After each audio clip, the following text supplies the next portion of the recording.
In typography, italic type is a cursive typeface based on a stylized form of calligraphic handwriting. Owing to the influence from calligraphy, such typefaces often slant slightly to the right. Different glyph shapes from Roman type are also usually used. Another influence from calligraphy. True italics are therefore distinct from oblique type, in which the font is merely distorted into a slanted orientation. However, uppercase letters are often oblique type or swash capitals rather than true italics. This style is called italic for historical reasons. Calligraphic typefaces started to be designed in Italy, for chancery purposes. Ludovico Arrighi and Aldus Manutius were the main type designers involved in this process at the time. Italics are the print equivalent of underlining, and typewriter uses underlined words that would normally appear as italics in professionally printed works. History. Italic type was first used by Aldus Manutius and the Aldine press in 1500, in the frontispiece of an edition of Catherine of Siena's letters. According to Lynn Truss, Manutius invented the italic typeface. Based on the humanist cursive script first developed in the 1420s by Nicola Square de Nicoli, it served as a condensed type for simple, compact volumes. The punches for these types were cut by Francesco da Bologna.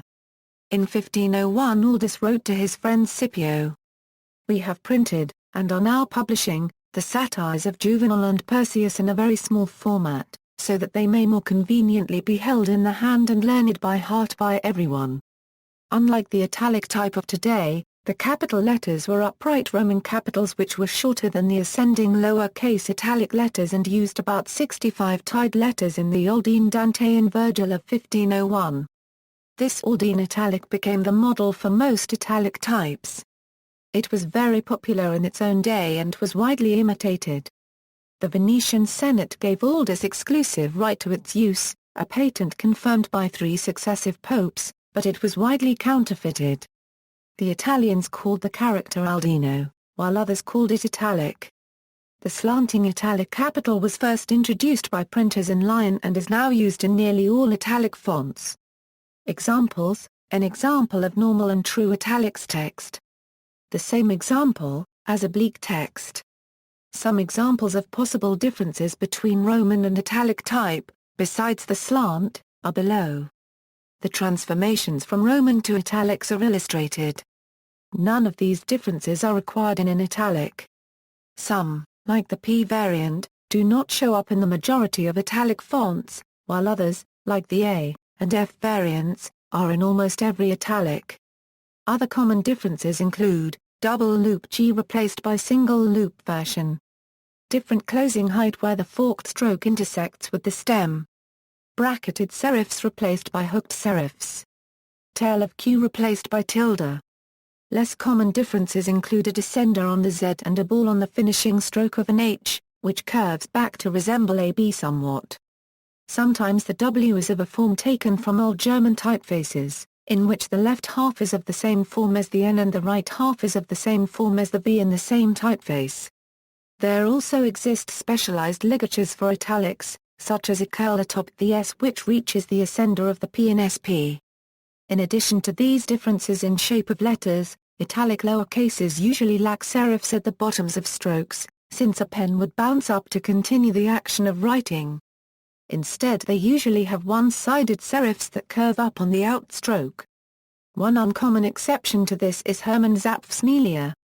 Outside the regular alphabet, there are other italic types for symbols. Ampersand resembles ET ligature more than the Roman version, asterisk is rotated instead of slanted. Question mark resembles a reversed Latin S. True italic styles are traditionally somewhat narrower than Roman fonts. Usage, when to use, emphasis, Smith wasn't the only guilty party, it's true. The titles of works that stand by themselves, such as books, albums, plays, or periodicals, he wrote his thesis on the Scarlet Letter. Works that appear within larger works, such as short stories, poems, or newspaper articles, are not italicized, but merely set off in quotation marks. The names of ships, the Queen Mary sailed last night. Foreign words, including the Latin binomial nomenclature in the taxonomy of living organisms, a splendid coq au vin was served. Homo sapiens. Mentioning a word as an example of a word rather than for its semantic content, the word the is an article. Using a letter or number mentioned as itself, John was annoyed. They had forgotten the H in his name once again. When she saw her name beside the one on the rankings, she finally has proof that she was the best. Introducing or defining terms, especially technical terms or those used in an unusual or different way. Freudian psychology is based on the ego, the superego, and the id. An even number is one that is a multiple of 2. Sometimes in novels to indicate a character's thought process, this can't be happening, thought Mary. Algebraic symbols are conventionally typeset in italics, the solution is za equals a2. Symbols for physical quantities and mathematical constants, the speed of light, c, is approximately equal to 3.00 a, 108 ams. Alternative representations, oblique type is Roman type which is optically skewed, but lacking the individual letter forms and cursive accoutrements of true italics. In many computing interfaces, the text-leaning effect is called italic, whether or not an italic font is used to render the text. Many font families, primarily sans serif fonts, have called the oblique fonts italic. Although updated versions of those font families begin to incorporate italic features, some font families, such as Avenir Next, Linotype and Ivers, Ne Helvetica, do not. In expansions of some existing font families, the newly introduced fonts are named italic, while existing fonts are still called oblique. The name inclined is also used to name oblique type fonts. Although an oblique font can be generated by simply tilting the base font, some designers use optical correction to correct the distorted curves this introduces. Some font families have fonts with both italic and oblique variants. In these cases, the oblique font may have a different tilt angle from the italic font. For example, an Ivers 65 bold oblique has a smaller leaning angle than the Ivers 66 bold italic. Italics within italics. If something within a run of italics needs to be italicized itself, the type is normally switched back to non-italicized type. I think the Scarlet Letter had a chapter about that, thought Mary. In this example, the title is within an italicized thought process and therefore this title is non-italicized. It is followed by the main narrative that is outside both. It is also non-italicized and therefore not obviously separated from the former. The reader must find additional criteria to distinguish between these. Here, apart from using the attribute of italic non-italic styles, the title also employs the attribute of capitalization. Citation styles in which book titles are italicized differ on how to deal with a book title within a book title. For example, MLA style specifies a switch back to Roman type, whereas the Chicago Manual of Style specifies the use of quotation marks. An alternative option is to switch to an upright italic style if the typeface used has one. This is discussed below. Left-leaning italics. In certain Arabic fonts, the italic font has the top of the letter leaning to the left, instead of leaning to the right. Some font families, such as Venus, Römisch, Typographisch Slant, include left-leaning fonts and letters designed for German cartographic map production, even though they do not support Arabic characters. Ironic font style. In the 1950s Ghulam Hossein Mozahab invented the Ironic font style, a back-slanted italic form to go with the right-to-left direction of the script. Upright italics.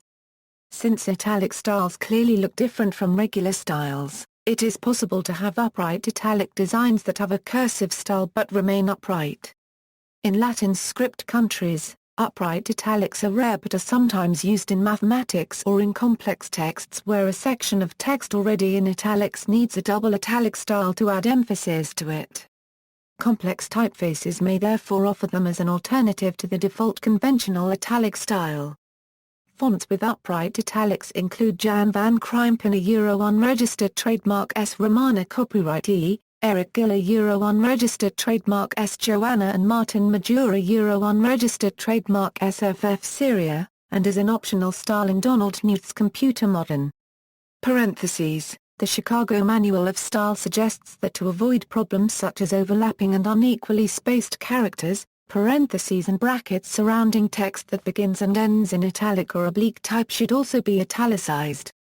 An exception to this rule applies when only one end of the parenthetical is italicized. In the Elements of Typographic Style, however, it is argued that since italic delimiters are not historically correct, the upright versions should always be used, while paying close attention to kerning. Substitutes. In media where italicization is not possible, alternatives are used as substitutes. In typewritten or handwritten text, underlining is typically used. In plain text computer files, including email communication, italicized words are often indicated by surrounding them with slashes or other matched delimiters. For example, I was annoyed. They completely forgot me. I had nothing to do with it. It was absolutely horrible.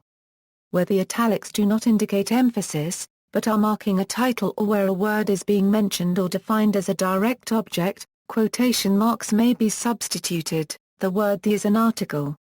The term even number refers to a number that is a multiple of 2. The story A Sound of Thunder was written by Ray Bradbury.